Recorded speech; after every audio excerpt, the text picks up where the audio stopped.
Estamos de volta para o segundo bloco do programa Debates do Povo. Aqui conosco Danilo Fortes, deputado federal pelo PMDB de Ceará, relator da medida provisória que cria uma empresa pública para administrar unidades hospitalares de todo o país. No caso do Ceará, duas estruturas, o Hospital Escola, a Maternidade Escola Assis Chateaubriand e também o Hospital Universitário Walter Cantillo, ambos aí vinculados aos cursos da área de saúde da Universidade Federal do Ceará. E a propósito disso, o José Abreu André, da Praia de Iracema, José Abreu, né, da Praia de Iracema, chama a atenção para o fato de que há faculdades de medicina no estado de Ceará que não tem esses hospitais universitários, que uma das funções dos hospitais é realmente servirem aí como ambiente de estudo. E o Rosivan Cruz de São João do Toape diz o seguinte: infelizmente, todo o relato que o deputado fez até agora a respeito dos hospitais é a mais pura verdade, mas, diz aqui Rosivan, sou contra a privatização. Portanto, tá aí a participação dos ouvintes que começam aí a colocarem aí as suas opiniões. Mas a gente havia saído por intervalo quando deixávamos aqui alguns pontos levantados pelos professores Marcos Colares e Edilson Alexandre, e aí eu vou pedir para a versão bem resumida, Marcos, da sua parte, e depois a gente retoma aqui a questão lançada pelo Dilson. A questão básica está girando em torno do seguinte: os planos de saúde, ao serem levados a custear despesas feitas por usuários dos planos no hospital público, não estaria se ferindo o direito à cidadania, logo que todo cidadão tem direito à saúde? O relato que é feito por pela Maternidade Escola Chateaubriand, de que por vezes eram as prefeituras que criavam o maior óbice no atendimento de qualidade, na medida que deixavam nas imediações da maternidade mulheres em situações graves, né, de gravidez difícil, né, e que acabavam sendo absorvidas pela maternidade. E, por fim, por que retirar o controle das universidades? Na verdade, é uma questão de gestão mesmo, ou é uma questão financeira, de controle? Vamos lá. Fechou? Vamos lá. Então, vamos lá. Parabenizar que os debatedores estão me apertando aqui, mas está bom o debate. Vamos lá. Primeiro o seguinte: se você já tem um plano de saúde, você já paga todo mês o plano de saúde. O plano de saúde não vai ser onerado se você tiver um acidente ou se você não tiver um acidente. Se você tiver um trauma ou se você não tiver um trauma. Se você vai ser recorrido pelo hospital A, que é privado, ou pelo hospital B, que é público. O plano de saúde, você já faz um contrato com ele, que já tem uma mensalidade pré-definida, que tem lá o corpo do que você vai ser atendido ou não. Isso aí você já paga, ok? Número 2, os planos de saúde não podem se servir da rede pública, que é o que acontece hoje, para que você seja socorrido, tenha um atendimento, o plano de saúde embolsa a sua mensalidade e não desembolsa para prestar, para pagar aquela unidade a qual você teve a prestação do serviço. Exemplo, eu já quebrei o fêmur aqui em Fortaleza num acidente de carro. Fui para onde? Fui para o JF. Fui operado lá pelo Dr. Mário Mambed, excelente médico, grande traumatologista, meu amigo. Não foi pago nada pelo meu plano de saúde ao IJF. E mesmo assim eu recebi um excelente tratamento, saí de lá para casa, me tratei, fiquei bom, graças a Deus, estou aqui tranquilo, andando para tudo quanto é canto. E o meu plano de saúde, que tinha a responsabilidade de pagar qualquer tratamento meu médico, usufruiu desse meu tratamento, porque se eu tivesse ido para um hospital privado, ele tinha que pagar um hospital privado. Então o que é que aconteceu? No ano passado, estatística do Ministério da Saúde, o governo federal deixou de se ressarcir de serviços prestados pela rede pública de algo em torno de 380 milhões de reais, que é muito dinheiro, porque esses planos de saúde tinham a responsabilidade de arcar sobre os seus clientes de plano de saúde as responsabilidades sobre qualquer necessidade que ele tenha de intervenção em qualquer caso da rede hospitalar pública do país. Então, esse mecanismo não é por quê? Porque como o SUS é universalizado e gratuito, tem essa obrigação. Nesse caso específico, o que é que nós estamos abrindo?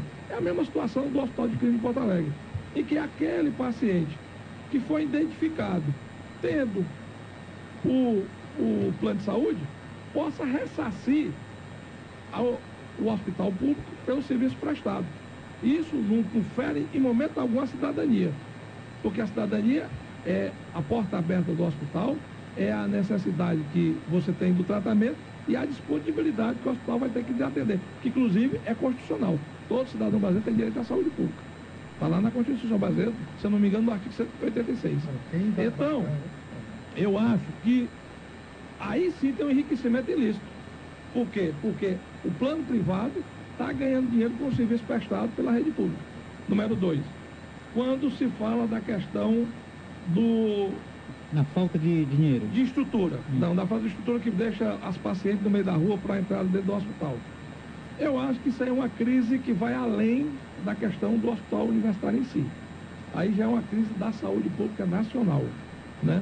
Nós sabemos que há uma sobrecarga na rede pública, né? Nós sabemos que há dificuldade da rede pública em contratar profissionais de saúde, porque não é fácil fazer concurso, não é fácil, depois de feito o concurso e do espaço do período probatório, você manter aqueles profissionais nas unidades, porque você sabe que a medicina é muito convidativa para a área do enriquecimento, né?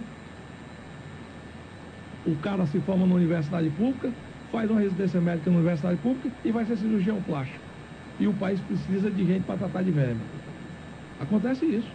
O Brasil está cheio disso, né?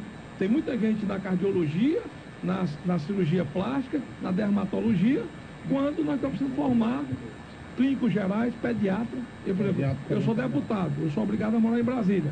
Se você encontrar um pediatra no hospital público em Brasília no fim de semana, é mais fácil você ganhar na Mega Sena sozinho. Você não encontra, porque não tem. E olha que eu estou falando da capital do país. Eu estou falando da capital do país. Então, quer dizer, por quê? Porque as unidades de formação de profissional tem que ter também um contexto social. E tem que ter, aí sim entra o Ministério da Saúde, tem que ter a indução do Ministério da Saúde para que essas universidades formem profissionais também para essas áreas. Porque nós estamos com um problema social profundo. Eu estive em Cuba no mês passado. A grande diferença da saúde pública de Cuba para nós é porque a formação de Cuba é voltada para o social. E lá toda a educação dos profissionais de saúde é feita pela área de saúde, pelo Ministério da Saúde. Okay. O Ministério da Educação entra apenas como apêndice lá. O papel principal do gestor, no que diz respeito à formação dos profissionais de saúde, é do Ministério da Saúde. Então, eu acho que isso aí é uma coisa que a gente, pela primeira vez, nós estamos trazendo para dentro do problema.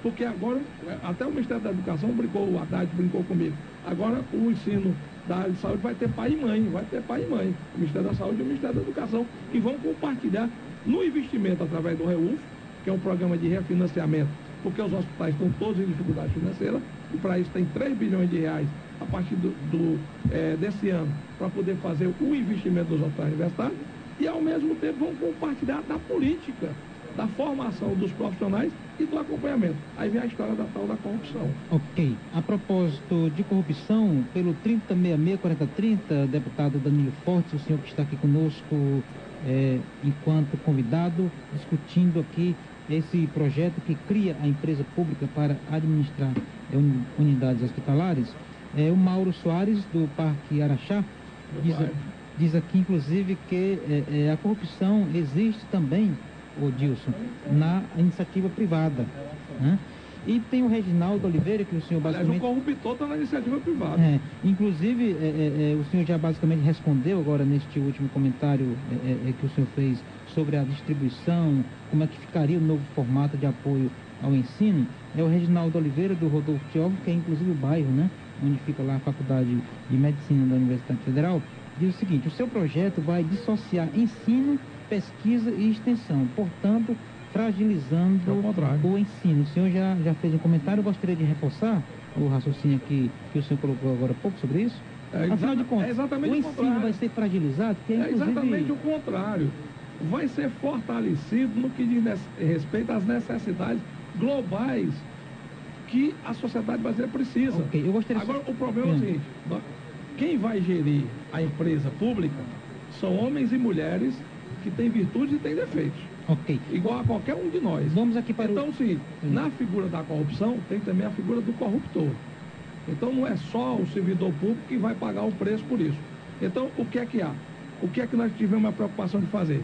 o controle social, com a participação da sociedade dentro do contexto para fazer o acompanhamento. Porque, por exemplo, eu não posso aqui fazer o questionamento dos recursos da universidade, eu não tenho condições de fazer isso. Mas esse problema dos hospitais universitários vem de um acordo do Tribunal de Contas, que encontrou milhares de irregularidades, não fui eu não. Foi 10 anos de pesquisa que o Tribunal de Contas fez. E o governo federal tem que responder a isso, porque se o governo federal não responder, quem cai em improbidade administrativa é o gestor público federal. Dilson Alexandre, por gentileza, repita aí a versão compactada da sua questão levantada agora há pouco. Não, antes de dizer que nessa mesa, deste debate, eu já ouvi na época o então superintendente do JF, Vandenberg, doutor Vandenberg, ele dizia o seguinte, é muito engraçado, ele dizia desse jeito, é muito engraçado, um turista italiano de qualquer país chega aqui, é atendido, não sei o que, aí ele vai para a recepção perguntar quanto foi a conta. Aí, não, o senhor pode ir, não paga nada não. Ele disse, como assim não paga não? Eu não pago imposto nesse país e tenho um atendimento de graça. Entendeu? Assim, então não há uma contrapartida. Não estou dizendo se isso é legal ou é ilegal, mas realmente atinge a todos. De uma maneira boa ou ruim, atinge a todos. Que eu vejo um avanço, eu acho o SUS muito interessante, a proposta do SUS muito bem feita, inclusive copiada. Ela mas o SUS é muito bem feito. É o maior programa social de saúde do mundo. A outra pergunta é o seguinte, a ideia, não tenho ideia formada quanto a isso, a minha tendência é acreditar que a gestão pública deveria ser melhorada, efetivada, mantendo o que já existe, não necessariamente criando empresa, minha preocupação é que vire um infraero, que depois seja privatizado. E agora, como garantir, o que é a lei, não sei como foi essa iniciativa do senhor, se foi lhe sugerido, porque é uma atividade muito difícil que você está fazendo na Câmara dos Deputados, enquanto deputado, é um trabalho duro, muito polêmico, mas eu queria saber o que é que prevê, quais são as garantias que, por exemplo, a eficiência vai melhorar e a evasão, a corrupção vai diminuir. Com relação à evasão e a alguns desvios, eu acredito muito que a participação da sociedade através do Conselho vai ter um poder de controle interno muito importante em relação a isso. E acho também que com relação à questão da eficiência e da efetividade, na medida em que você vai solucionar o problema da gestão e vai priorizar com isso a questão da funcionalidade, você vai ter condições de ter quadros mais voltados para a gestão, que é outra questão com polêmica na área de saúde. Você teve um levantamento aqui, na época do Dr. Lúcio Alcântara era governador do Ceará, e tinha vários médicos ocupando cargos de gestão. E a grande maioria dos médicos, pela sua vocação humanística, estavam com problemas exatamente nos órgãos de controle. Não que os médicos sejam incompetentes para ter controle, mas a formação humanística do médico é salvar a pessoa a qualquer custo. Então, a preocupação maior é humanitária, é social. Já o gestor, ele tem uma preocupação maior em harmonizar a questão da eficiência e da efetividade com relação à questão de custos. E pode dar uma melhorada significativa da gestão. Por exemplo, nós temos hospitais no Brasil que vivem muita dificuldade, muitos até fechando, de falência financeira.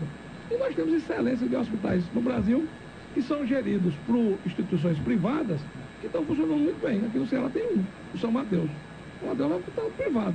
Qual é a formação dos donos do São Mateus? A formação empresarial, que é diferente de outros hospitais menores que não conseguiu sucesso. Né? É uma gestão mais profissionalizada, que é outra oportunidade que eu acho que a EBSE vai abrir para formar dentro das universidades da área de saúde profissionais de gestão.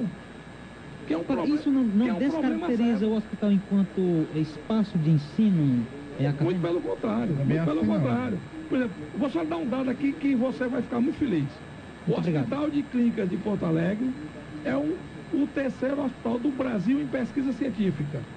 E é o primeiro em publicações científicas da área de saúde internacionalmente. Está vendo aí, Marcos? E o Hospital de Clínicas de Porto Alegre é 100% dirigido pela Universidade Federal do Rio Grande do Sul. O Conselho Universitário é quem aprova a direção do Hospital de Clínicas de Porto Alegre e tem 86% de satisfação dos seus profissionais. E aí, Marcos? Você que é professor da Federal? Mas não da área de medicina. Mas veja bem, o que a gente vai notando também são outras coisas. Por exemplo, conselhos. Nós temos uma política no Brasil de conselhos, principalmente depois da Constituição de 88. Mas nós temos conselhos para inglês ver. Por exemplo, em que é que o Conselho Estadual de Segurança Pública interfere na questão da segurança pública do Estado do Ceará? Lufas. E ele é órgão ele é órgão de assessoria direta do gabinete do governador. O que é, por exemplo, que as normas baixadas pelo Conselho Nacional do Direito à Criança e Adolescente, já que ele não tem poder de legislar, venham a ser transformadas em lei. Por exemplo, Não, mas o ECA foi muito importante. mas o ECA não é do Conselho, o ECA é anterior. Não, Por exemplo, você vê, por O exemplo, Conselho Tutelar hoje tem um papel muito importante. o Conselho de Direito, o Conselho Nacional de Direito da Criança e Adolescente, estabeleceu uma resolução no começo final dos anos 90, de que o máximo de adolescentes a ser internados numa unidade de internação eram 40. São Paulo, 5 anos depois, construiu uma unidade para 350 adolescentes. Então, até que ponto esse poder do Conselho pode ser realmente um referencial para mudanças, né? O senhor dizia agora há pouco, a característica humana é que leva, por exemplo, à corrupção. Não é uma estrela que esteja na testa de A, de B ou de C. Então, será que de fato a EBERSE vai ser capaz de evitar a corrupção? Ou se o problema não seria, na verdade, de aumentar a fiscalização? As pessoas dizem que no Brasil tem lei que pega, tem lei que não pega. Eu digo que quem não pega, o que pega é catapora. Agora, na verdade, com fiscalização as coisas podem andar. Este é Marcos Colares, debatedor do programa Debate do Povo de hoje, ao lado aqui do Dilson Alexandre. Dilson é jornalista, Marcos Colares é sociólogo, advogado, professor da Universidade Federal de Ceará. Aqui conosco, ao lado do nosso convidado Danilo Fortes, ele que é deputado federal pelo PMDB de Ceará e está à frente, ele que é relator da medida provisória que cria uma empresa para administrar os hospitais públicos federais que estão aí vinculados às instituições federais de ensino superior. Muito bem, vamos fazer mais um intervalo. Eu gostaria de fazer o seguinte, deputado, ler aqui mais participações, aí o senhor dá um desfecho nesse tema, porque aí a gente vai voltar no terceiro bloco para falar um pouquinho de política. Pode ser? Beleza. Vamos lá. O Francisco Nery do Meirelles diz o seguinte, se os hospitais públicos cobrarem dos planos de saúde, estes podem realmente aumentar as mensalidades, né? O Alcides do Meirelles lembra que tem plano de saúde que cobra coparticipação. E temos aqui a Maria Lenir, que diz que o que está sendo dito aqui é apenas a ponta do iceberg em relação aos problemas na área da saúde. E um ouvinte que não identificado pergunta por que, um pouco aquilo que você falou, Dilson, por que um estrangeiro tem acesso gratuito ao serviço de saúde e nós, quando viajamos, precisamos fazer um seguro para a viagem. Na América do Sul, não. Se você for na Argentina e você precisar, você é atendido, que nem no Brasil. Ok, portanto, muitos pontos relevantes em relação a essa matéria. Eu gostaria que o senhor, deputado, desse aí um arremate nesse tema para a gente fazer um rapidíssimo intervalo. O nosso programa de saúde, o SUS, ele é abrangente e universal. Ele não descaracteriza ninguém por nascimento, idade, cor, raça.